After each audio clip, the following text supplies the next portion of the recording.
հայկական ինքնության ամենամեծ պաշտպանը դա հենց Հայաստանի Հանրապետությունն է եւ ավելին առանց Հայաստանի Հանրապետության ժամանակի եւ տարածության մեջ շատ կարճաժամկետ կտրվածքում կորստման ենթակա է հայկական ինքնությունը։ Ինձ սրան շատ հաճախ հակադարձում են, բա մենք 600 տարի, 700 տարի առանց պետության ապրել ենք։ Ես դրան գիտեք ինչ եմ ուզում ասել, որ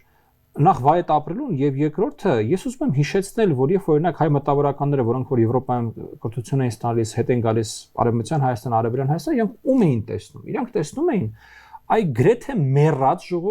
ժողովուրդ, որը արդեն չադրա էր հագնում, ժողովուրդ, որը շատ հաճախ ավելի շատ թուրքախոս էր, քան հայախոս էր։ Այսինքն մենք